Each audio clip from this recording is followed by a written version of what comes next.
Bom dia, oitavo ano. Hoje já é dia 24 de junho, nós já estamos na nossa aula de número 19, né? Como em todas as nossas aulas, a nossa primeira atividade do dia é a correção das atividades das aulas anteriores, né? Então, vamos iniciar a nossa correção. Na nossa aula passada, o assunto trabalhado foi o assunto circuitos, né? Circuitos elétricos. E só para lembrar que nós temos circuitos abertos, circuitos fechados. Os circuitos podem estar em série ou em paralelo. Então, vamos lá para a pergunta número 1. Na pergunta número 1, está perguntando o seguinte, ó. Compare uma corrida num circuito de Fórmula 1 com uma corrente elétrica percorrendo um circuito elétrico e identifique duas semelhanças. Então, vocês poderiam ter colocado o seguinte, ó.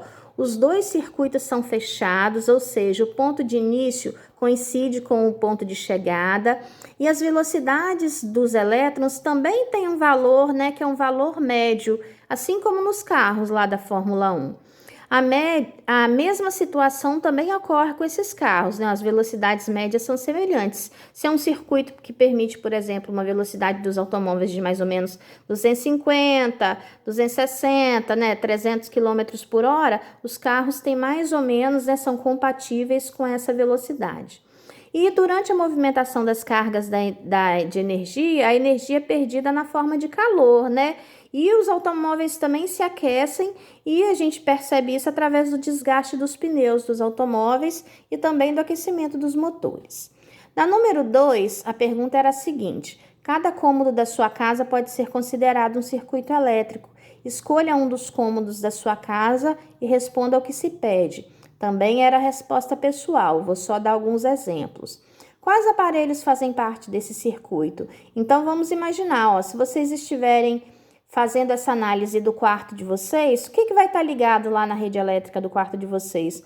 O computador, o celular pode estar colocado para carregar, pode estar ligado um ventilador, pode estar ligada a lâmpada, né? Então, esses são os elementos que vão fazer parte do seu circuito. Na número B, que tipos de transformação de energia elétrica esses aparelhos realizam? Também a resposta era individual, porque depende do que você colocou na letra A. Por exemplo, se for uma lâmpada que você citou, essa lâmpada, então, ela transforma energia elétrica em energia luminosa. Mas tinha um aparelho de som ligado. Então, a energia elétrica foi transformada em energia sonora, né? E assim sucessivamente. Então, a resposta dependia do que vocês colocaram lá na letra A. Letra C. Qual é a fonte de cada aparelho? Qual é o valor da tensão elétrica que alimenta, né?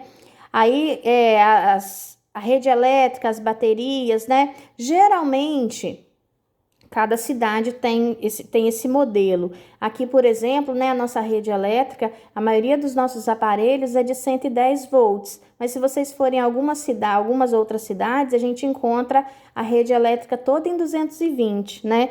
Aqui no nosso caso, geralmente o ar-condicionado, aquele do tipo split, ele vem com essa voltagem de 220. Então, precisa de um conversor, né, para poder transformar a nossa energia de 110 para 220, ou então pedir para instalar um padrão que seja bivolt, que disponibilize na sua casa os dois tipos de voltagem para você usar o aparelho da forma correta. Na número 3, a corrente elétrica, quando atravessa um gás, pode provocar luminosidade. Cite um fenômeno natural e que isso ocorre. Então, por exemplo, se nós olharmos um dia, né, um dia chuvoso, ou no dia que está ameaçando chuva, o que a gente encontra então que está lá no ar? Os relâmpagos, né? Então, um fenômeno natural que provoca a luminosidade são os relâmpagos. Na número 4, está perguntando o seguinte: em um circuito elétrico, qual é a função de um receptor? Então, para que servem os receptores, né? Então, são dispositivos que servem para transformar a energia em outra forma de energia. Geralmente na forma de energia mecânica, de energia térmica, naquilo que você quer utilizar, né? E aí a gente tem vários tipos, né, de receptores elétricos, né? Por exemplo, se você vai pegar um secador de cabelo, né? A gente consegue converter energia em energia térmica para poder secar o seu cabelo. Vamos continuando então. Depois, na correção da aula do dia 18, eram sobre algumas figuras, né? Eu não representei elas aqui não, mas é só vocês acompanharem. Na número 1 não dependia da figura, não. Eu perguntava o seguinte: o que quer dizer que o circuito está fechado, né? É quando está passando a corrente elétrica. Então, se eu coloco um aparelho na tomada e ligo o meu aparelho, né? Eu estou permitindo a passagem da corrente elétrica. O meu circuito está fechado. Na número 2, era para vocês pesquisarem o conceito de efeito Joule, né? Então, o que é esse efeito Joule, né? É um efeito da energia elétrica quando ela é transformada em energia térmica, né? É o que acontece nos chuveiros, no forno, né? Nos ferros elétricos, é essa conversão de energia em energia térmica.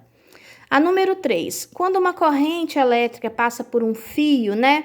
Pode provocar aquecimento desse fio. É por isso que a gente tem metais que são mais adequados para esse tipo de fio, para esse tipo de função.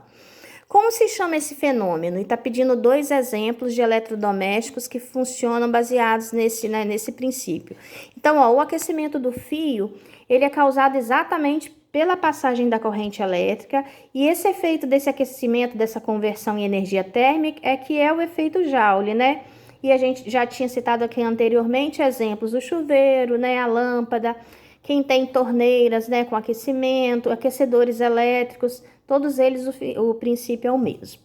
Na questão número 4, a pergunta qual a principal função de um gerador, né? Para que serve um gerador? Então, é exatamente para poder manter a diferença de potencial, né? A gente tem que ter um polo negativo, um polo positivo. Então, essa diferença de potencial, ela é em função da presença desse gerador, é por isso que ela acontece.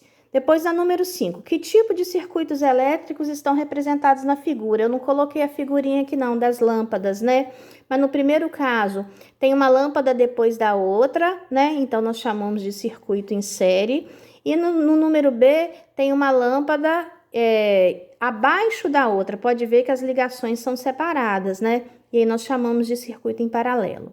E depois, na número 6, também tem a representação de 3 circuitos elétricos, e aí eu estou perguntando, em qual deles poderia estar circulando corrente elétrica e por quê? Se vocês observarem, tem um circuito que está aberto, tem outro que não circula energia de jeito nenhum e o outro circuito está fechado, né?